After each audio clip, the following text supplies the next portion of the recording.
Est-ce la fin du crime parfait? Bienvenue dans Au bout de l'enquête. On le prenait pour un tranquille producteur de fromage de chèvre de l'arrière-pays cannois.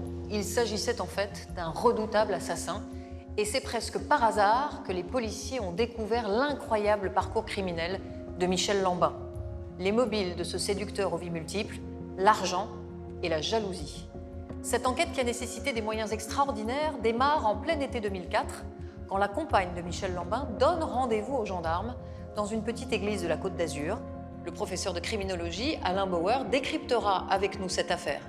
Un berger au-dessus de tout soupçon, c'est un film de Jean-Pierre Vergès.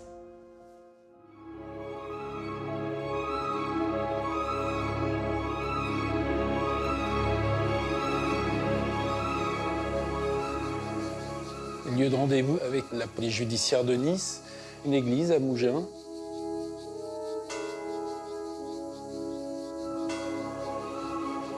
Nicole Rossi a des révélations à faire, comme une forme de confession, et aussi parce que c'est un endroit évidemment où elle se sent en sécurité, parce qu'elle craint pour sa vie. On se retrouve pratiquement dans un film. On croit qu'à tout moment peut apparaître Lino Ventura, Michel Constantin, Mireille d'Arc. On va se mettre dans l'église en n'étant pas côte à côte. Et là, elle commence un récit hallucinant où elle explique que son compagnon, Michel Lambin, avec qui elle vit depuis quand même des dizaines d'années, a commis toute une série de meurtres qui sont parfois assez anciens, puisque la plupart datent des années 80. On a un petit peu de mal à suivre, mais il y a tout un tas de déclarations assez sordides sur des homicides. Une cocotte minute dans un appartement parisien dans lequel on aurait fait cuire une tête. Il y a des individus tués, laissés dans la rue, ou d'autres dont il se serait occupé des corps pour les faire disparaître. Elle dit, de toute façon, il tuait comme vous brossez les dents, quoi. C'est assez naturel, il n'a aucun affect, aucun remords. Donc elle décrit quand même un criminel hors norme. Et on va écouter ses confessions qui feront certainement frémir les statues qui sont autour, mais qui nous paraissent quand même un petit peu démesurées dans un premier temps.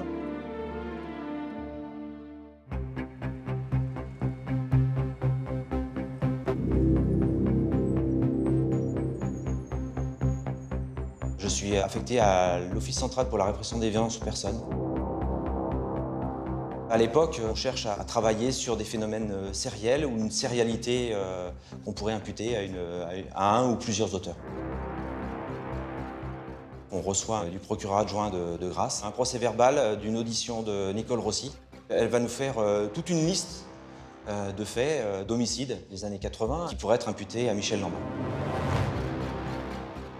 On est très surpris en fait parce qu'on est quand même sur des faits très sordides. En fait, on est tout un groupe dédié à cette enquête. On n'a pas affaire à un seul cold case, mais une série de cold cases.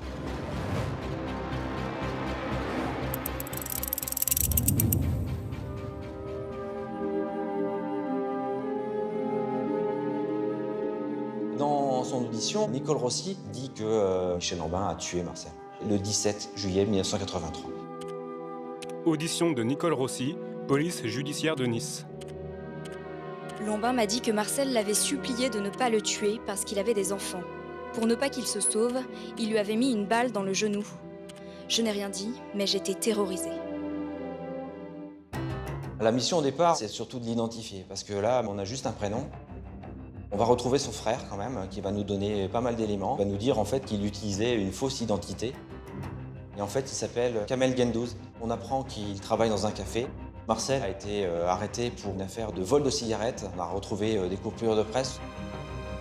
C'était pas un gros voyou, mais il s'intéressait au milieu, en fait. C'est ce qui fait qu'il a dû se rapprocher de Michel Lambin. Nous sommes allés des Castors, à Bobigny. C'est là que le 17 juillet 1983, Marcel est récupéré par Michel Lambin et Nicole Rossi à la suite d'un repas de famille. Ensuite, ils sont partis en voiture. Marcel ne reviendra jamais. La compagne de Marcel va faire une déposition au commissariat de Bobigny, à côté, et elle a déposé une petite annonce sur Le Parisien. Mais elle ne retrouvera jamais Marcel. Ils repartent ensemble avec Marcel dans la campagne, direction Meaux. Là, ils vont s'arrêter à ce qui ressemble à un corps de ferme. Là, Michel Lambin descend avec Marcel, il s'éloigne. Nicole Rossi entend des coups de feu.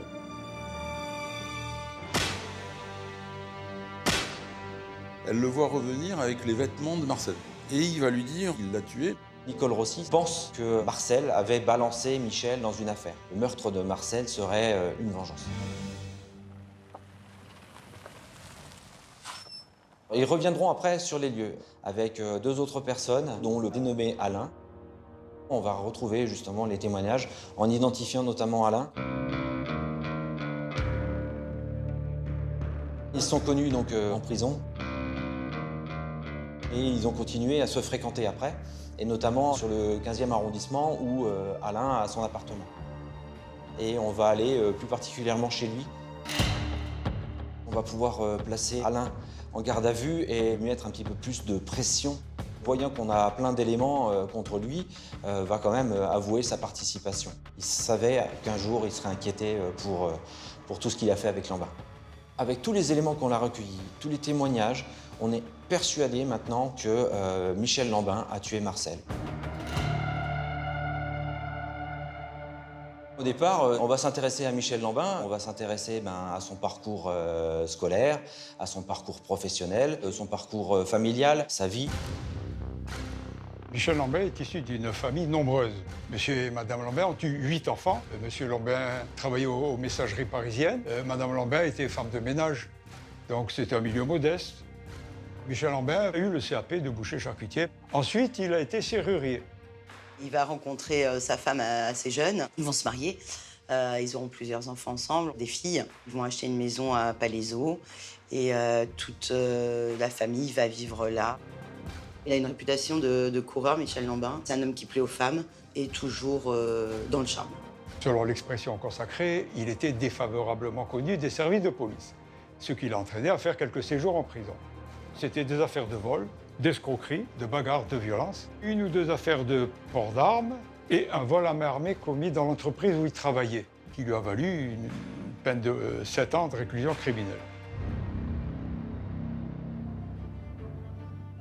Quand il sort de prison, c'est en 81, son épouse en a eu marre de voir les policiers débarquer chez elle à 6 h du matin. Plus, on va ajouter les infidélités. Elle n'en pouvait plus, donc elle lui a dit « c'est terminé entre nous, il faut partir ». Il descend sur la Côte d'Azur et il fait la connaissance de Nicole Rossi.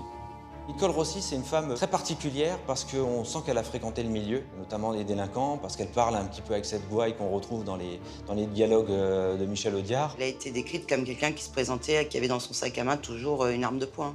C'est une femme qui n'a peur de rien ni de personne. C'est un personnage haut en couleur. Très vite, elle va voir des choses, elle va être témoin de choses qui sont totalement terribles. Et elle dit « j'ai vécu avec une personne qui s'est transformée en monstre ».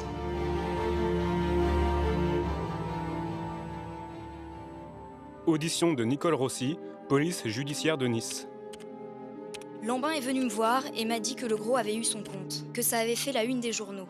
Il y avait eu 2 morts, vu que le copain du gros avait également été tué.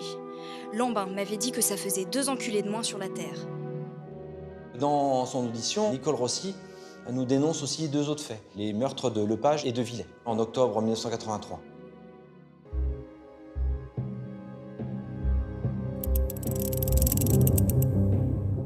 Ce sont 2 anciens codétenus et Michel Lambin décide de les abattre parce qu'il a gagné au poker et il ne supporte pas que ses codétenus ne lui remboursent pas ses gains. On a un petit peu plus d'éléments sur la manière d'opérer de Michel Lambin avec le témoignage de Nicole Rossi. Lepage, on sait qu'il est garagiste à Champigny-sur-Marne. Michel Lambin a utilisé une moto avec un complice pour se rendre au garage et va l'abattre de sang-froid avec une arme qu'il avait dissimulée dans une sacoche. Le 29 octobre 1983 a eu lieu un autre homicide qu'on peut imputer à Michel Lambin. Villet est en train de changer une roue de son véhicule stationné à Crosne, dans l'Essonne. Et à ce moment-là, surgit une moto avec 2 personnes.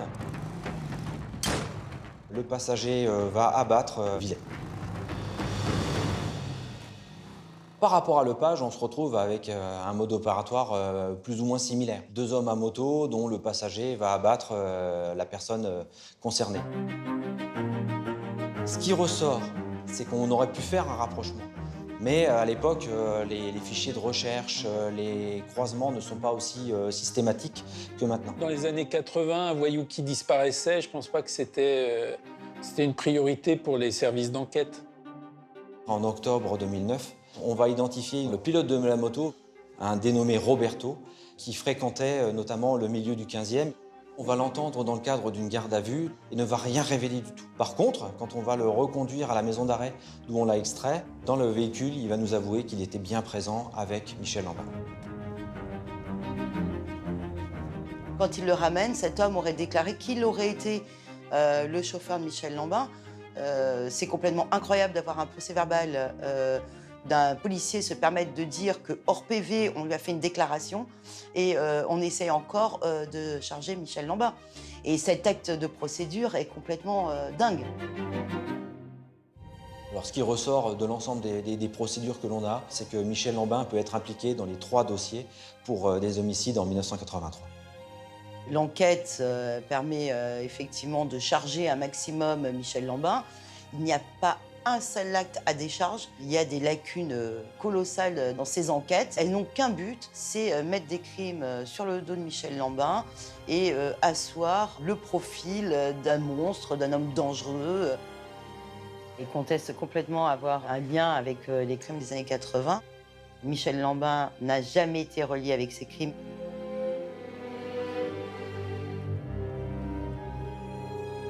Tous ces dossiers de 83-84 sont prescrits.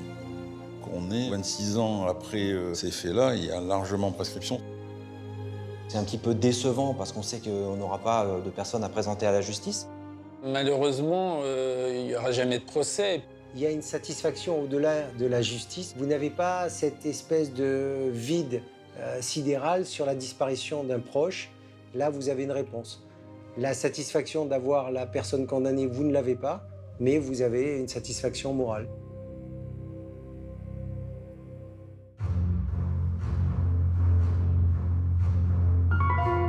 Nicole Rossi, on peut se poser la question de savoir pourquoi est-elle restée si longtemps avec lui.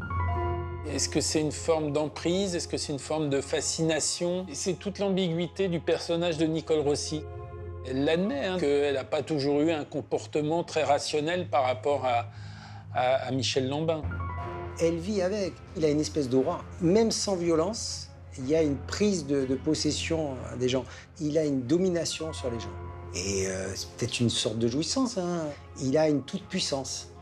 Et il se dit, de toute façon, ils ne balanceront pas parce que ils ont peur.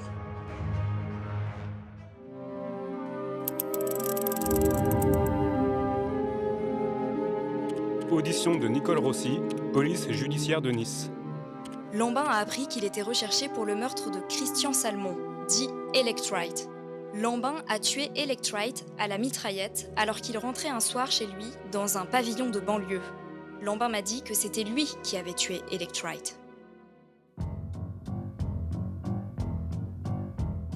Le 6 janvier 1984, à Villiers-sur-Marne, il y a de nouveau un meurtre. Christian Salmon est abattu d'une rafale de pistolet mitrailleur.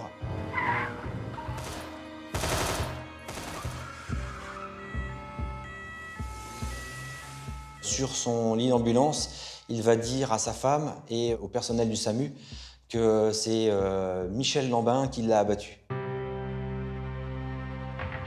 Salmon, en train de mourir, va évoquer une voiture similaire à celle, une voiture qu'utilisait Michel Lambin. Michel Lambin va se cacher auprès de Nicole Rossi. Mais il va quand même se rendre à la police.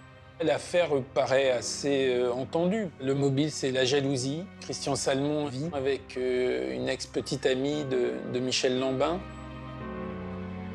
Michel Lambin est mis en garde à vue. Tout désigne Michel Lambin comme étant l'auteur du crime. Michel Lambin, lui, crie son innocence.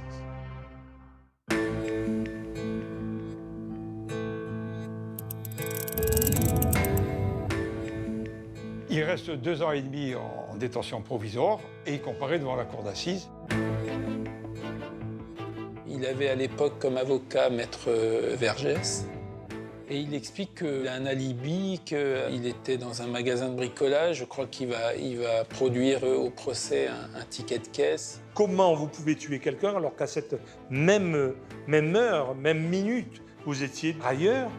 On sait que des fois, des accusés arrivent à se fabriquer un alibi temporel pour dire, vous voyez, matériellement, je ne pouvais pas y être.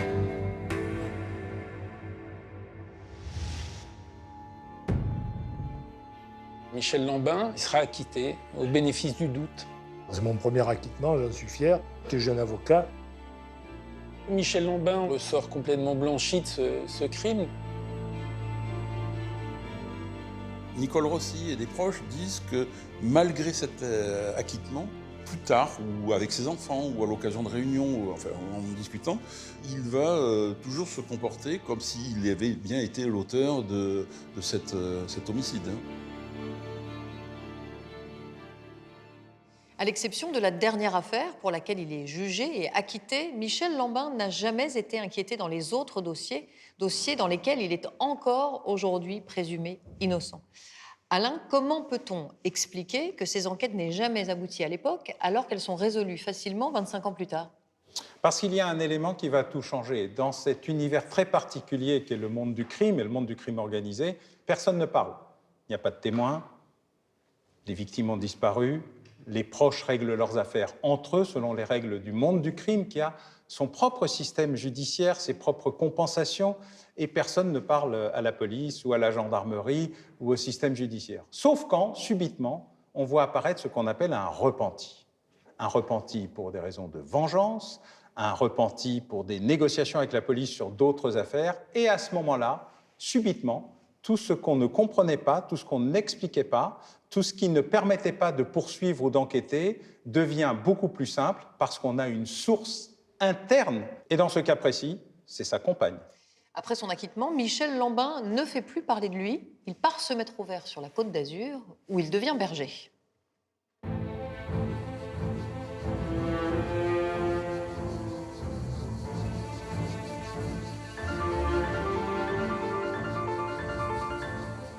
Sur la Côte d'Azur, il va donc habiter à Mougins avec Nicole. Et là, elle va lui trouver du travail déjà à la maison de retraite où sa sœur est directrice. Il sera très bien perçu par tout le personnel. Il était vraiment adoré des personnes âgées. Les 2 années de détention provisoire et le coup près de la cour d'assises qui aurait pu le conduire un peu plus longtemps en prison a fait que Michel Lambin s'est arrêté dans ses faits criminels. On a fait quand même des recherches, mais on ne va rien trouver.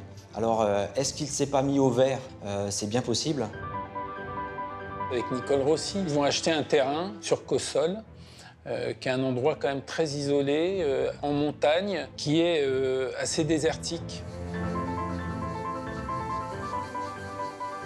C'est très caillouteux, c'est vraiment des terres pour les moutons, les chèvres. Un paysage très sauvage, très beau d'ailleurs.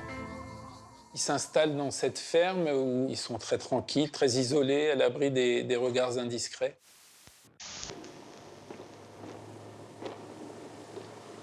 Alors un petit clin d'œil à vous tous, vous voyez où que je suis. C'est un peu le paradis auprès de la région parisienne. Alors ici, j'ai pas le temps de m'emmerder. Voilà, mon voisin Mimile, voilà. Et mon terrain, il se trouve sur la droite. Voilà, on monte légèrement et on voit la carrière là-haut. Voilà. Et là, on distingue la mare avec les canards et les oies. Ils sont belles, ces petites fleurs. Alors, gros bisous à toi, papa, maman, et puis t'embrasses tout le monde. Allez, gros bisous à tout le monde, et ciao. Du jour au lendemain, il change complètement de vie. Michel Lambin a toujours dit qu'il aimait les animaux. Donc, élever les chèvres, pour lui, ça correspondait à ce qu'il voulait faire. Michel Lambin va travailler très dur pour créer les bergeries. Il va faire des fromages avec ses chèvres, il va les vendre aux restaurateurs, aux gens de passage. Donc il a réussi à avoir un cheptel d'à peu près 120 chèvres. Et il était capable de vendre près de 800 tonnes de fromage dans l'année, quoi. C'est un homme assez affable, assez à l'aise dans tous les milieux sociaux, complètement inséré. Son médecin avait dit on pourrait le prendre pour un avocat ou un notaire. Enfin, c'est un type, quand il est en costume, il donne le change. Il va y avoir de grosses difficultés avec les chasseurs qui chassent autour de la propriété. Il accuse les chasseurs d'avoir tué certains de ses chevreaux. C'est une affaire qui va défrayer un peu la chronique puisqu'il y aura un reportage qui va être fait par France 3. En 2 ans, 70 bêtes sont mortes par balle. Michel est un ami des bêtes. Il ne peut plus supporter ces actes de barbarie, d'autant que cela représente une perte financière sérieuse. Il y a eu des accrochages avec les chasseurs et ça m'est arrivé quand c'était la période de chasse que les bêtes ils étaient abattus par balle. Ça m'est arrivé que de voir une chèvre qui rentrait percée de part en part par balle. Ils chassent au-dessus de la maison. Il y a les sangliers, les cerfs, les chevreuils qui viennent s'abreuver. Alors bien sûr que les chasseurs, je leur ai pris un territoire de chasse.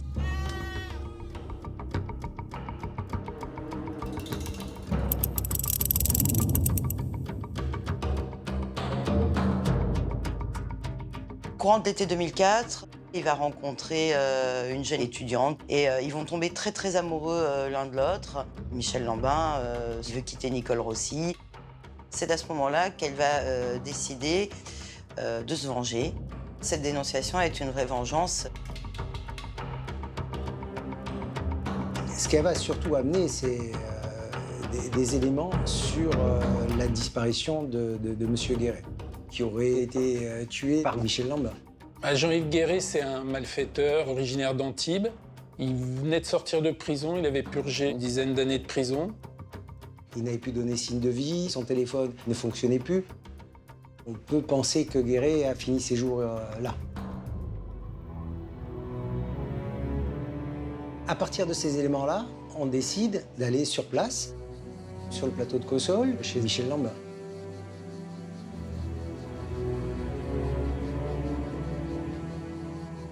En septembre 2005, la police judiciaire décide de perquisitionner dans la ferme du Bayou, sur le plateau de Cossol. C'est une sorte d'immense terrain fait de briquets de broc avec des caravanes, des carcasses de voitures, des bâtiments en parpaing assez grossiers.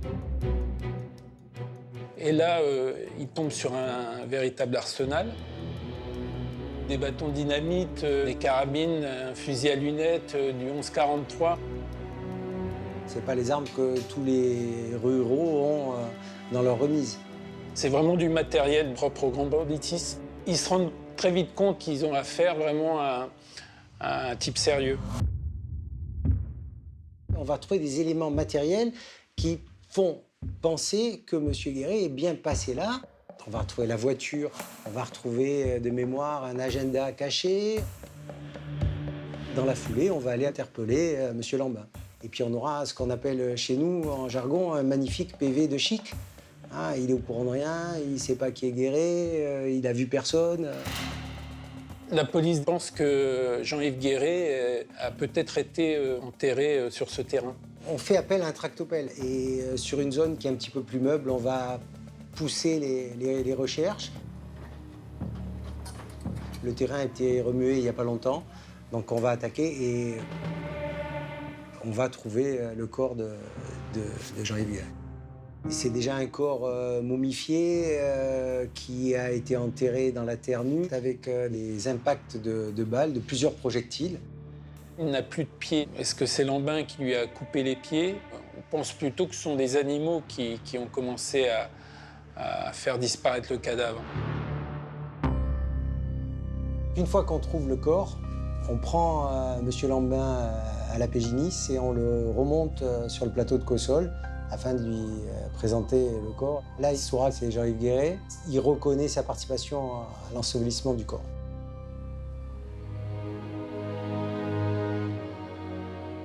Le lendemain, donc, je lis cet article de journal, je m'en rappellerai toujours. On a retrouvé la dépouille de mon frère, enterré sous 80 cm de terre, c'est-à-dire comme un animal. Ce qu'on peut lire, c'est le cadavre d'un repris de justice ou d'un ancien fichu au banditisme, ce qu'on veut. Oui, c'est une vérité. Mais il se résume à ça. Mais c'était qui? Là, c'est un homme qui est mort. C'est mon frère. Ça fait mal, ouais. Je me souviens bien, là, dans cet article, je lis un nom qui, pour moi, m'était complètement étranger. Michel Lambin, berger à Cossol. Quelle idée, enfin, Je veux savoir c'est quoi déjà, c'est quoi cet endroit, c'est quoi. Peu avant sa disparition, Jean-Yves Guéret était en affaire, entre guillemets, avec Michel Lambin. Et on pense qu'ils étaient en train de préparer une évasion. Ce projet d'évasion concerne Émile Fornazari. C'est un garçon qui a fait des braquages de bijouterie, des braquages d'établissements bancaires, qui s'est installé ensuite dans le stupéfiant. Avec M. Fornazari, on est là dans la crème du banditisme des années 80 sur la Côte d'Azur. Nous, on retrouve des lettres qui décrivent un plan pour une évasion, qui mettent à jour des cellules qui sont la cellule de M. Fornazari.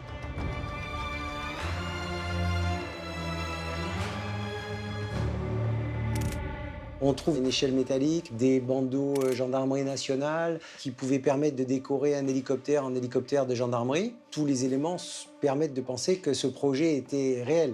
Est-ce qu'il y a eu un différend entre les deux hommes ? Donc il y a eu une discorde qui aurait eu lieu concernant une somme d'argent. On parle de 28 000 € au total. Michel Lambin voulait garder l'argent pour lui. Mon frère peut-être aurait menacé de tout dire ou de balancer les choses pour représailles. Ça aurait pu dégénérer parce que mon frère serait monté armé. À l'arrivée, il sort de la voiture, il doit être véhément ou pas. Michel Lambin a un fusil.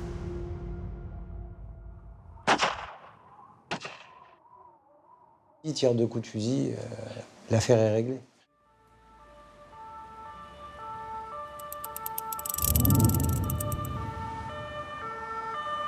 Circulation bloquée à l'arrivée du convoi, escorte renforcée par 2 équipes du GIPN. C'est un procès sous très haute surveillance qui s'est ouvert ce matin à Nice. Michel Lambin comparaît pour l'assassinat en 2004 de Jean-Yves Guéret. Le corps de la victime avait été retrouvé enterré sur son terrain à Cossol 1 an après. Au départ du procès, il explique qu'il y avait une tierce personne qui a abattu Guéret et qui a pris la fuite. Il ne le connaît pas. Enfin bref, c'est une histoire pas très crédible. Mordicus, c'était non, c'est pas moi, je vais pas payer pour ce que je n'ai pas fait. Là, coup de théâtre, il se met en pleurs. Comme un enfant pris en flagrant délit de bêtise. C'est légitime défense. Là, c'est sorti, oui, c'est moi, mais c'est pas fait exprès. C'était encore un mensonge. Malgré tous ces changements de version, il a été reconnu coupable d'avoir tué mon frère en ayant prémédité son geste. Il est condamné à 20 ans et en appel, il a été défendu à l'époque par Éric Dupond-Moretti. Il est condamné à 18 ans de réclusion. Ça a été un soulagement. Ouais. C'est la justice. C'est la justice.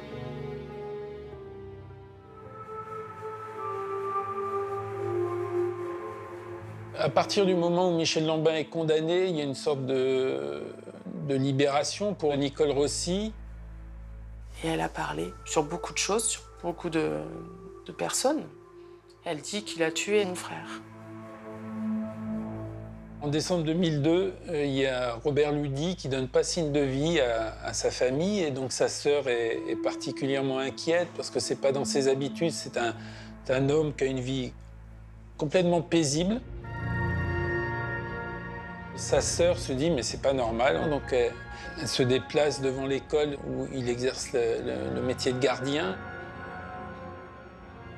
J'ai retrouvé mon frère dans sa voiture, sur le parking. Il était allongé, la tête reposée sur le siège passager avant. Le parking était assez mal éclairé. Je pensais qu'il avait fait un malaise. En attendant les secours, je me suis assise par terre à côté de son corps, en lui tenant la main. Je ne voulais pas croire qu'il soit mort. C'est les pompiers qui m'ont dit « Votre frère a été tué, il a pris les 2 balles dans le bas du visage. » Ils m'ont achevé là. Grâce au travail des légistes, on va comprendre qu'il n'est pas mort sur le coup et qu'il est resté couché dans son véhicule à agoniser, à perdre son sang, alors même que les enfants et les parents arrivaient à l'école le matin. Tout le monde est passé à côté de son véhicule sans se rendre compte qu'il était mort. Le mode opératoire, c'est une exécution froide. Un homme qui s'est approché de la voiture, qui a tiré à 2 reprises dans la tête, qui n'a laissé aucune chance.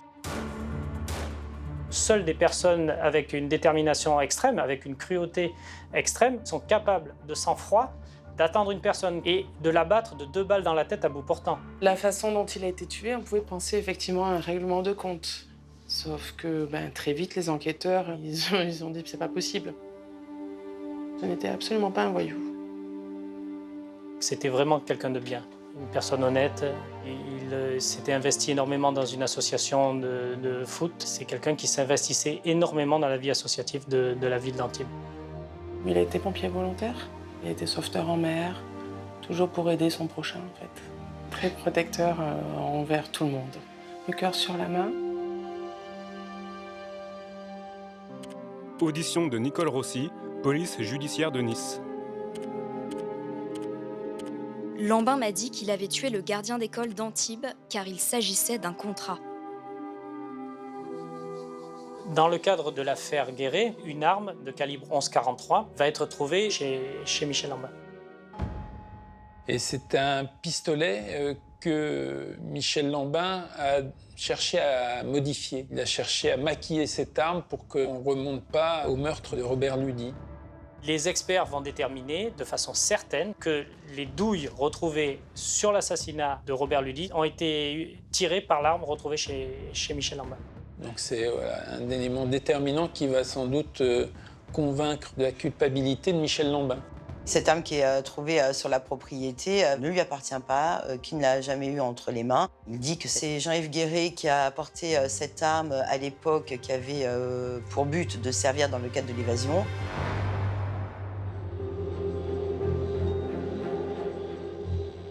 Dans le cadre d'un autre dossier, en l'occurrence un dossier de trafic de stupéfiants, les enquêteurs vont tomber sur une écoute qui concerne le neveu d'Émile Fornazari. Le neveu explique que son oncle a fait tuer Robert Ludy. Dans la conversation, on comprend que le tueur est hébergé à Cossol. Les enquêteurs se rendent compte quand même que Robert Ludy est très proche d'une certaine Séverine. Elle a été la compagne de Fornazari. Et donc ça, c'est un élément intéressant. La police va assez vite acquérir la certitude que Fornazari a mis un contrat sur la tête de Robert Ludy, qui était même pas l'amant de Séverine, qui était simplement un ami d'enfance, qui était devenu une sorte de confident. Même s'ils ont eu une relation auparavant, il y avait plus que de l'amitié entre eux, mais c'était une amitié sincère. Émile Fornazari, il était très jaloux. Séverine, c'était sa chose. Elle n'avait pas le droit de refaire sa vie. Émile Fornazari aurait demandé à Michel Lambin d'exécuter Robert Ludy pour empêcher une liaison potentielle ou par jalousie maladive ou également, pour faire un exemple, pour que personne ne s'approche de Séverine. Michel Lambin aurait exécuté Robert Ludy sur la base d'un contrat et donc d'une somme d'argent. Ça a parlé de 50 000, après ça a parlé de 30 000, une grosse somme d'argent. Puis Lambin, ça doit lui plaire de tuer. Grâce au travail des enquêteurs, on a pu enfin avoir assez d'éléments pour renvoyer Émile Fornazari et Michel Lambin devant une cour d'assises.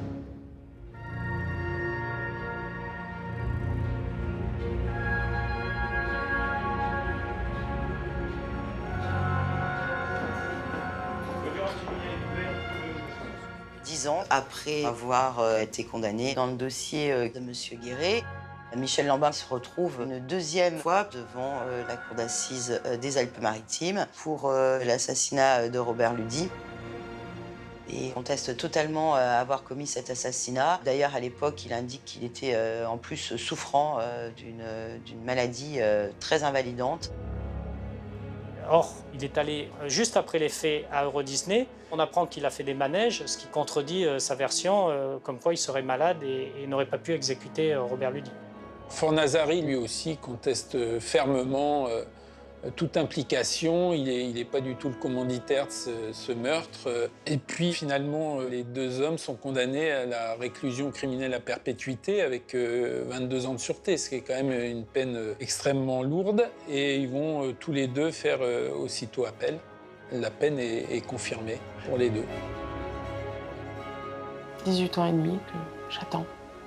J'avais besoin de ça pour pouvoir tourner cette page. Je me suis sentie soulagée, ça a été difficile ces deux procès. On ne tue pas quelqu'un par jalousie, par orgueil. Pour mon frère, il ne méritait pas de mourir comme ça. Michel Lambin a donc été condamné à 18 ans de prison pour le meurtre de Jean-Yves Guéret, puis à la perpétuité pour celui de Robert Ludy. Sans parler des soupçons qui pèsent sur lui pour les crimes prescrits des années 80. Alain, Michel Lambin est-il un tueur en série ? Ça dépend de ce qu'on veut dire par là. En fait, pour déterminer une série, c'est à partir de combien et surtout sur quelle période de temps et avec quel type de crime. L'idée générale qui a été définie par un agent du FBI, Robert Ressler, en 1974, c'est qu'il faut que ça soit le même type de crime dans un délai clairement identifié. Alors, on n'a jamais réussi à se mettre d'accord, d'ailleurs, sur le délai. 1 semaine, 1 mois, 1 année. Dans le cas de Michel Lambin, il y a trop de modes opératoires différents, il y a trop d'éléments différents pour pouvoir aller jusqu'à déterminer la série, d'autant que le consensus qui existe aujourd'hui, c'est à partir de 3 homicides, pas systématiquement les mêmes, et sur une durée qui est précise, mais pas clairement définie. 1 semaine, 1 mois, 1 année. Bref, on est encore dans le doute. C'est en tout cas très différent des séries qu'on a connues avec d'autres serial killers français, comme par exemple Émile Louis. Dans notre affaire, serait-il possible que Michel Lambin n'ait pas livré tous ses secrets ? Toujours est-il qu'il est encore soupçonné d'au moins 2 autres meurtres qui seront bientôt jugés.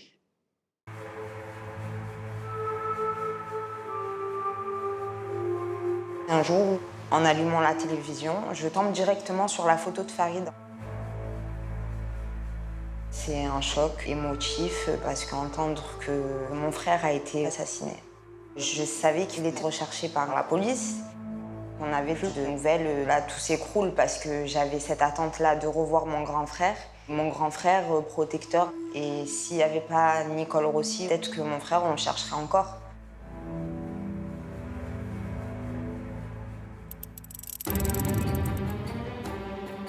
Farid Erajdi, c'est un très jeune délinquant d'une cité de Nice. En 2001, il a commis un vol avec violence particulièrement sordide. Farid Erajdi, c'est une personne qui est recherchée par la police et qui se cache. Il téléphonait, demandait des nouvelles, il a même parlé avec son frère. Il a dit « J'habite chez Michel et Nicole ». Il n'a pas donné les détails, ni l'adresse, ni le nom de famille. Farid Erajdi, c'est une personne qui est crédule, qui est prise sous l'aile de Michel Lambin, qui va le cacher aussi. Farid Erajdi aide, Farid Erajdi fait les courses, Farid Erajdi va chercher Nicole Rossi quand elle revient de l'aéroport. Farid Erajdi, c'est l'homme à tout faire. Il ne se doute pas qu'un destin sanglant l'attend. 3 détenus de la prison de Draguignan se sont enfuis spectaculairement hier. Cette évasion s'est faite par hélicoptère. Parmi les 3 évadés en cavale, le Corse Jean-Philippe Leca. C'est sa 3e évasion après Ajaccio et Bastia. Repris l'an dernier, il purgeait 10 ans de prison à Draguignan pour des prises d'otages dans la région, tout comme un autre des évadés, Émile Fornassari. C'est une évasion quand même très spectaculaire. Les 3 évadés sont récupérés dans les environs de Grasse par Farid Erajdi, qui est un peu le chauffeur attitré de Michel Lambin. Et ce quatuor se retrouve dans la ferme du Bayou.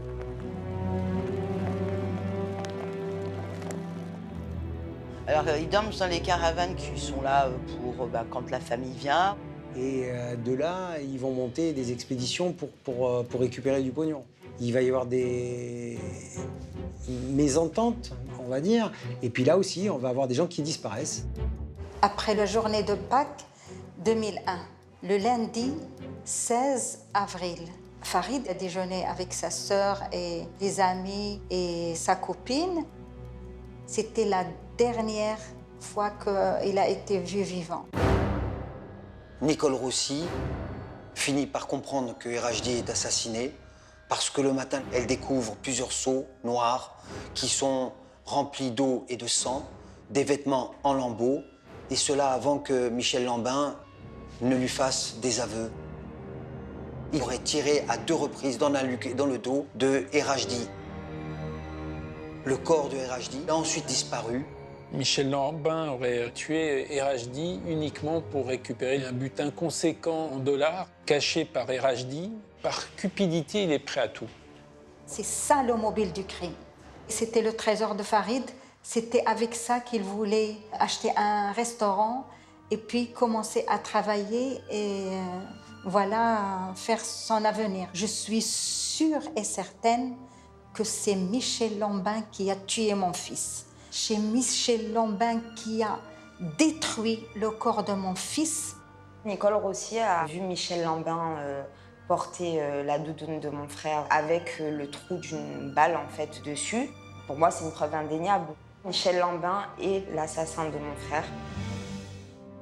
Nicole Rossi, à chaque fois qu'elle raconte quelque chose, on n'a pas de témoin. C'est la seule qui a vu tout ça.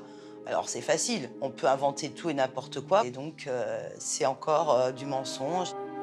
Ces déclarations sont tellement abracadabrantes qu'à un moment donné, la justice demande même à un expert psychiatre de la voir. Parce qu'on veut savoir si cette femme est crédible, si elle a toute sa tête. Et l'expert explique que non, elle n'a pas de tendance à la fabulation. Elle est complètement crédible. Ce qui est stupéfiant, c'est qu'après le meurtre de Farid Erhajdi, il y en a un dans la bergerie qui est extrêmement stressé, choqué par la scène, choqué de cette situation, c'est Jean-Félix Léka. Et du coup, Michel Lambin s'est dit que c'était pas un type fiable et que voilà, il était trop émotif et qu'il pouvait être dangereux, il pouvait parler. Il a estimé que c'était un témoin gênant et qu'il fallait pas qu'il sorte de la ferme du Bayou. D'après Nicole Rossi, Michel Lambin n'y va pas par quatre chemins. Jean-Félix Léka est terré chaque nuit dans sa caravane, avec l'angoisse qui d'ailleurs l'envahit. Le seul moyen de le tuer, c'est de tirer à travers la caravane avec une arme de poing. Je présume un 11-43. Et déclarer qu'il a fini par brûler les restes de Jean-Félix Léka de telle manière qu'on ne les retrouve plus. Lorsque l'instruction a été ouverte, il fallait évidemment des éléments matériels pour corroborer les déclarations précises de Nicole Rossi. Le seul moyen, envoyer la police scientifique avec leurs experts. Donc dans une des caravanes, derrière les garnitures, on va trouver des orifices qui ont été bouchés. Et les orifices sont vraisemblables des orifices d'armes à feu. À l'époque, on le sait, Michel Lambin avait eu des problèmes avec les chasseurs. D'ailleurs, il râlait parce que les chasseurs avaient tiré et endommagé sa caravane. Sur les indications de Nicole, on a retrouvé dans le brasier des ossements, notamment un os d'une main qui a été coupé à la scie. Ces ossements sont dépourvus d'ADN, donc on ne peut même pas considérer qu'ils puissent appartenir à une des deux personnes qui a disparu. Ce brasier, à l'époque, il y a eu une intervention des services des pompiers. Effectivement, si un corps avait été brûlé, ils auraient obligatoirement senti l'odeur se dégager. Jean-Félix Léka et Farid Erhajdi, c'est des voyous professionnels. Et Michel Lambin peut expliquer que de toute façon, ils sont en cavale et que certes, ils sont peut-être passés par la ferme du Bayou, mais qu'ils sont repartis faire leur vie. Je crois qu'on ne s'évade pas de 2001 à 2021. Je crois qu'à un moment donné, une personne donne une nouvelle à sa famille ou est rattrapée par la justice. Jean-Félix Léka a disparu totalement de la surface de la Terre, comme Farid Erhajdi, depuis 2001. Mon frère aurait pu être là encore au jour d'aujourd'hui si jamais Michel Lambin avait été condamné beaucoup plus tôt. J'ai de la rancune envers lui, j'ai de la haine, j'ai de la rage. Il y a une perversité, il y a un narcissisme, il y a un sadisme. C'est affreux, ça fait peur. La bergerie de Cossol, elle sort d'un film. Moi, je l'appellerais la bergerie de l'horreur, la bergerie de la monstruosité. Là où le pire a été commis, on a l'impression que les murs dégoulinent de sang. Finalement, Michel Lambin est renvoyé devant la cour d'assises pour ces faits. Michel Lambin n'est pas du tout décrit comme une personne folle. Les experts ont clairement décrit Michel Lambin comme étant pleinement responsable de ses actes, pleinement conscient. Cette affaire, elle est en cours depuis 2011, donc il y a quand même 10 ans. Ça fait 10 ans que les magistrats enquêtent. Il s'agit encore là d'un dossier qui est très léger concernant les charges qui peuvent être retenues contre mon client. Ce qu'on peut garder comme image de Michel Lambin, c'est le tueur froid. Il y a une série d'assassinats, c'est-à-dire que ce n'est pas des meurtres sur un coup de colère, c'est des meurtres qui sont préparés. Il y a une préméditation et on met en place un système pour aller tuer quelqu'un et l'éliminer. J'espère pouvoir un jour assister à un procès. J'espère qu'on aura des aveux parce que c'est vraiment ce qui pourrait clôturer l'histoire en se disant voilà, il a été jugé, il est en prison, c'est bien lui qui est meurtrier de Farid.